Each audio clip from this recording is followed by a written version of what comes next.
এসেছি এটা ক্যাফেতে। এই ক্যাফেটা হচ্ছে HSR এ, আর এটা খুব সুন্দর, খুব কোজি একটা ক্যাফে, খুব এস্থেটিক্যালি এটাকে সাজিয়েছে।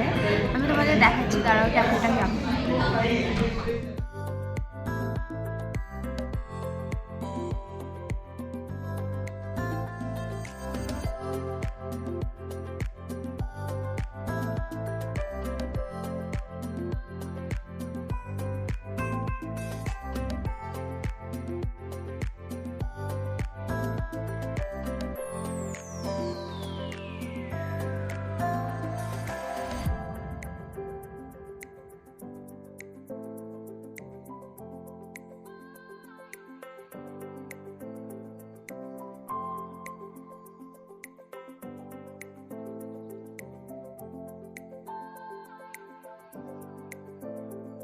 দেখলে তোমরা রেনবোটা কি সুন্দর না?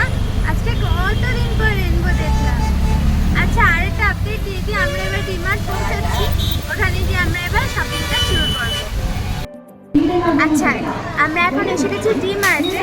যেমন কলকাতায় স্পেন্সার্স, তেমনি এখানে একটা বিশাল বড় ডিপার্টমেন্টাল স্টোর যেখানে সব কিছু পাওয়া যায়। এটা হচ্ছে ডিমার্ট। এটা সাউথ ইন্ডিয়ায় অনেক জায়গাতেই আছে, মোস্ট প্রবাবলি বোধহয় নর্থ ইন্ডিয়াতেও আছে।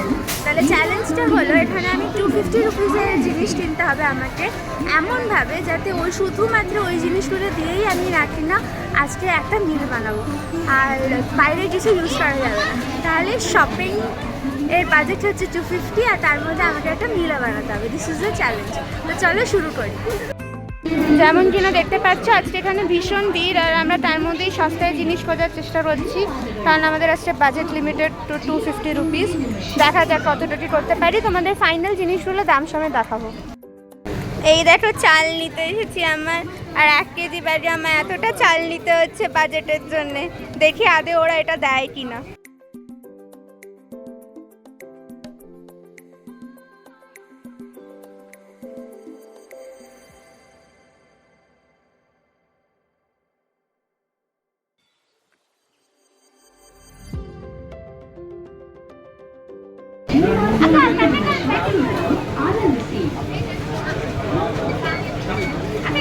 মনে হচ্ছে হয়ে গেছে, চলো ডান।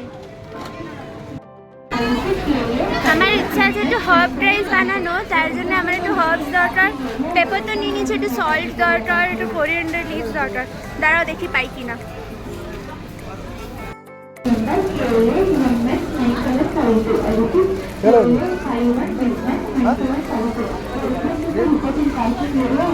হার্বস কোথায় আছে? না, নুনও পাইনি। এগুলো তো সব সিডস। জিজ্ঞেস করলাম, বললো এইদিকে আছে। একটা জিনিস আপাতত আমরা নিয়েছি, মনে হচ্ছে হয়ে যাবে 250-তে। মশলাগুলোরই অনেক বেশি দাম, তো তারপর যদি না হয় আবার কিছু একটা বাদ দিতে হবে। দাঁড়াও দেখাচ্ছি কি হলো আলটিমেটলি।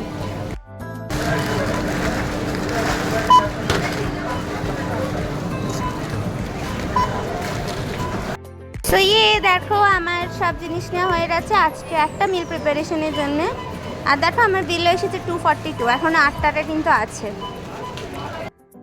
তাহলে আমাদের চ্যালেঞ্জের ফার্স্ট পার্ট ডান, শপিং হয়ে গেছে 242। তো এখন অ্যাকচুয়ালি 8 টাকা আছে, আমি ওটা দিয়ে আরেকটা ইনগ্রিডিয়েন্ট নিয়ে নেবো। সেকেন্ড পার্ট, এবার এটা দিয়ে একটা টেস্টি মিল বানাতে হবে।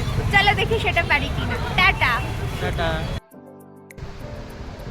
চলো, আমরা এখন বাড়ি চলে এসেছি, আর তোমাদের একবার দেখিয়ে নিই আমরা আজকে কী কী কিনলাম তাহলে ডিমার্ট থেকে। দাঁড়াও। তো এই যে আমরা আজকে এইসবগুলো নিয়ে এলাম ডিমার্ট থেকে। এখানে আছে নুন, oregano, chilli flakes, soybean, pepper powder, butter, চাল আর 2টো ডিম। আমার 242 রুপিস হয়েছিল বিল ওখানে, আর 8 টাকা দিয়ে আসার সময় আমরা এই 2টো ডিম নিয়ে এসেছি। তাহলে ওভারঅল কিন্তু 250 হলো। তাহলে ফার্স্ট স্টেপ ডান। নাও এখন আমরা বানাবো আমাদের মিল। চলো দেখতে থাকো। তো চলে এলাম কিচেনে। এখানে আমি একটুখানি সয়াবিন নিয়ে ওটাকে একটু বয়েল করে ওয়াটারটা, মানে জলটা বের করে রেখেছি। যদিও এতটা সয়াবিন আমার মনে হচ্ছে না লাগবে। আর এখানেও আমি ভাতটা একটুখানি বানিয়ে রেখেছি ঠান্ডা হওয়ার জন্য। এটা যদিও ঠান্ডা হওয়াটা ম্যান্ডেটরি না, আমি জাস্ট বানিয়ে রেখেছি। আর এই হচ্ছে আমার প্যান। এখন আমি একটুখানি আগে সয়াবিনটা টস করে নেব, তারপর বাকিটা তোমাদের দেখাচ্ছি। তো টস করার জন্য আমি যে বাটার নিয়েছিলাম ডিমার্ট থেকে, ওই বাটার আগে দিয়ে দেবো একটু প্যানে। যেহেতু আমি বেশি কিছু মশলা নিতে পারিনি, আমার কাছে জাস্ট অরিগানো আছে আর চিলি ফ্লেক্স আছে আর পেপার আছে, তো আমাকে এটা দিয়ে বানাতে হবে। তো সেজন্য একটুখানি বেশি বাটার দেবো, কারণ সয়াবিন আমরা জানি বাটার বা অয়েল যেটা দিয়ে বানাও সেটাকে অ্যাবজর্ব করে নেয়। তো আমি একটুখানি বেশি বাটার দিচ্ছি, দিয়ে প্রথমে সয়াবিনটাকে একটু টস করে নেব। এই দিলাম বাটার, আর আমার আন্দাজ মতো যতটা মনে হচ্ছে সয়াবিন লাগবে ততটা দিয়ে দিচ্ছি।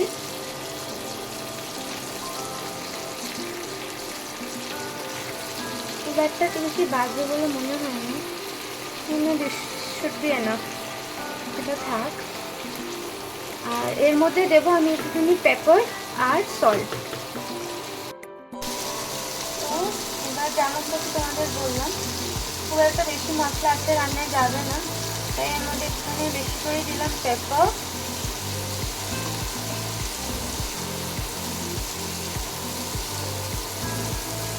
আর এই যাচ্ছে আমার সল্ট। একটুখানি নেড়ে নিই, তারপর আমি সিজনিংগুলো দেবো, দেখতে থাকবো।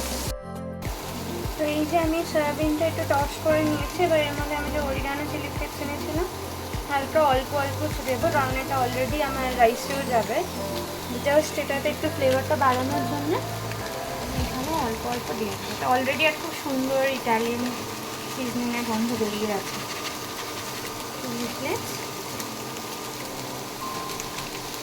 দিয়ে এটাকেও আবার টস করে নেব, করে নিয়ে আবার তোমাদের দেখাচ্ছি। এই যে আমার এটা পুরোপুরি এখন রেডি হয়ে গেছে।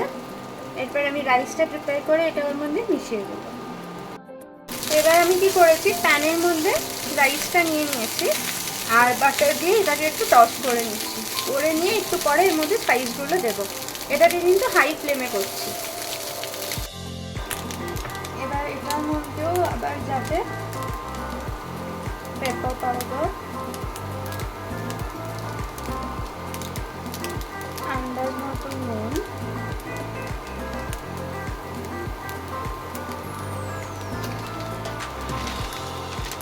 একটুখানি অরিগানো আর একটুখানি চিলি ফ্লেক্স। আমি একটুখানি এটারে আবার টস করে নিয়ে তারপর আবার তোমাদের দেখাচ্ছি। রাইসটাকে আমি ভালো করে টস করে নিয়েছি, এটা থেকে খুব সুন্দর একটা গন্ধ বেরোচ্ছে। Oregano and chilli flakes I feel they are the game changer. তুমি ওটা যেটাতেই দেবে, যে রান্নাতেই দেবে, ওটা তো খুব সুন্দর আলাদাই ফ্লেভার এনে দেয়। এই রান্নাটাই কিন্তু আজকে তেমন কোনো মশলাই নেই, কিন্তু যেহেতু এই দুটো আছে তাই খুব একটা খারাপ খেতে হবে বলে মনে হচ্ছে না। এটা যখন হয়ে গেছে, এবার এর মধ্যে আমি দিয়ে দেবো আমার ওই সয়াবিনটা।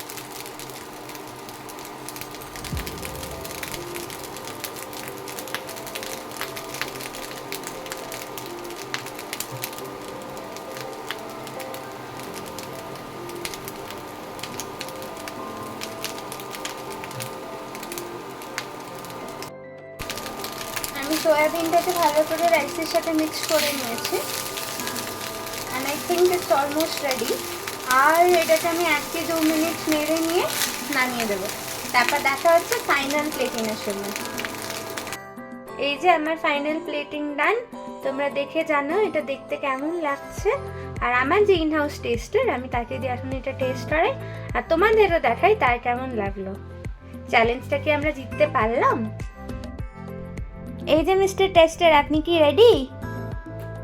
একটু খেয়ে বলুন তো কেমন হচ্ছে।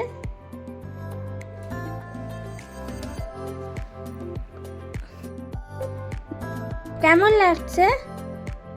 এক্সিলেন্ট। তাহলে কি আমরা চ্যালেঞ্জ জিততে পারলাম? কোর্স। ঠিক আছে, তুমি খাও, আবার আমি পরে আসছি। তো এটার সাথে আজকের মতো ভিডিও ওভার। আবার দেখা হচ্ছে কালকে একটা নতুন ব্লগের সাথে। যদি তোমাদের ভালো লেগে থাকে তাহলে প্লিজ একটা লাইক করে দিও আর কমেন্ট করে দিও, আর সাবস্ক্রাইব করতে ভুলো না কিন্তু। Good night. Good night.